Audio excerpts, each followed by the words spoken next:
Everybody, welcome to the Real Show Barbecue. Today we're going to be doing a bone-in ribeye. We're going to be using Kosmos Q rubs again today. Our first video, we featured a couple of his rubs. We're going to be doing 3 of them today. They're a great combination to use on a ribeye, a hamburger, anything like that you'd like to use. So first of all, what we'd like to do is we're going to put in a coating of the cow cover. This is a fairly thin bone-in ribeye, so we don't want to put it real heavy because if you do, it's going to be kind of overpowering with sodium. So let's go ahead and put this one coating on here. Again, this is the cow cover.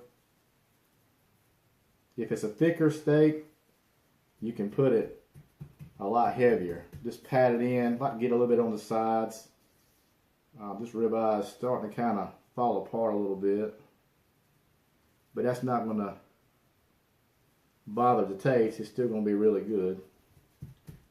We'll get it on both sides. A little tip for something like this, if it's coming apart, you can always take some toothpicks and put it in there.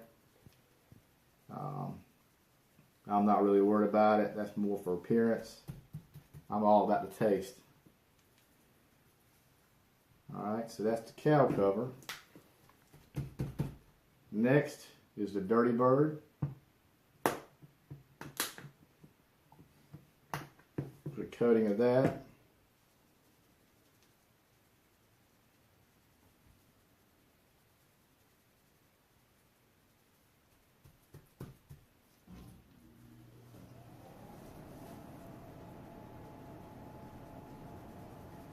And I got this from Kosmos YouTube channel.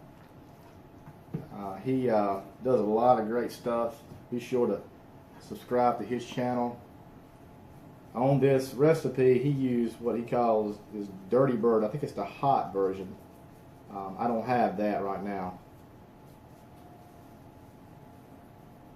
Also, check him out, his website at kosmosq.com.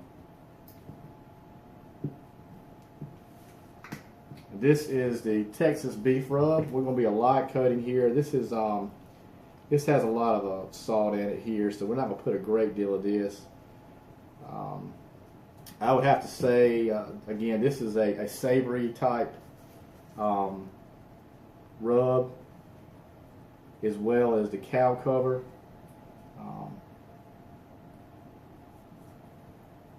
The Dirty Bird's probably a little bit sweeter. I wouldn't say too much sweeter, but definitely not as the other two. And I can tell you, using the cow cover and the Texas beef rub on a brisket, they're awesome. And we'll be doing some briskets pretty soon. So what we're going to do is we're going to let this sit while I get the charcoal ready. In the meantime, right quick, let's get these to the side. I'll have another tip for you. It may look a little strange to you to have a brick and a piece of aluminum foil. I can tell you they've been washed. But I'll get this together and I'll give you this tip in about a minute. We've been letting the steak sit for about 30 minutes while the charcoal is going. We're going to put these on now and get started.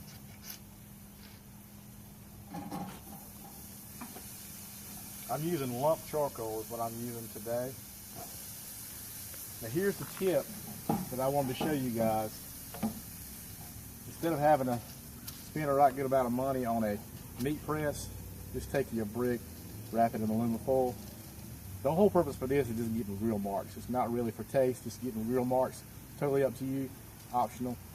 To be honest with you, I don't really use it a whole lot, but we wanted to try it today to see how it turned out. We're going to put these on. We're going to leave them probably about 2 or 3 minutes, and then we're going to try to get those grill marks. We're going to try to turn it at a 45-degree angle. For another 2 to 3 minutes, we're going to flip it over, and once we flip it over, we'll probably leave it for another 2 to 3 minutes.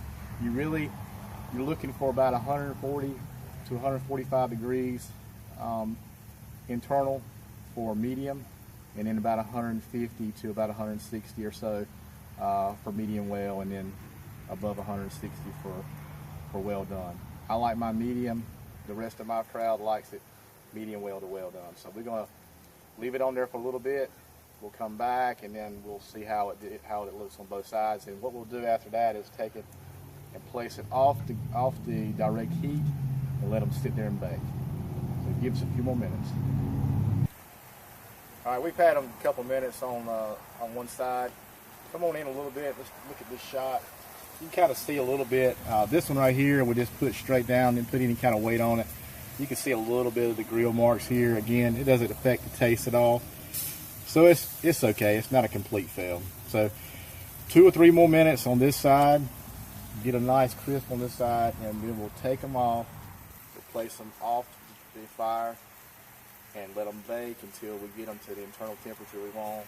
Again, like I said before, 140 to 145 for medium, and then you want to go about 150 to 160 around that area for a medium well, 160 and above for well done. So we'll let those sit for just a little bit.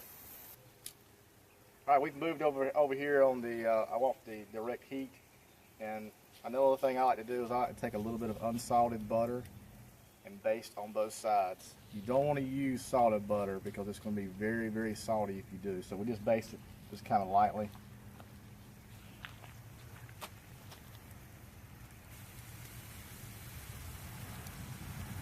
And another thing is that I like to put it off the fire when I do this, because a lot of times it'll flame up really, really bad.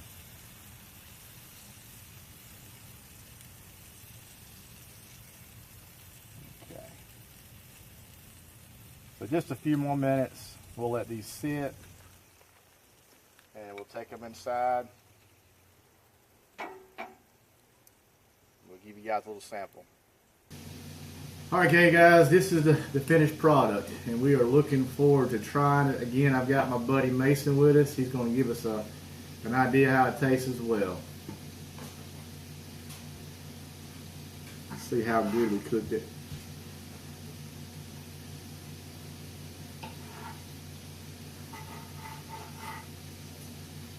It's maybe a little bit past medium.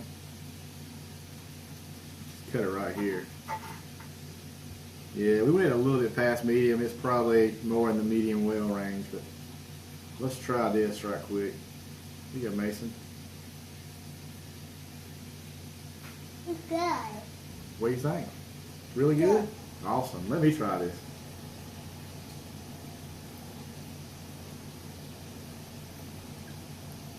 Oh man, it's really good. 3 seasons together, you would think maybe it would be a little bit overpowering again with sodium, but it's really not. And using that unsalted butter really gives it an extra kick to it. Not as far as spice, of course, but to me, it just kind of helps to get a little bit more moisture steak.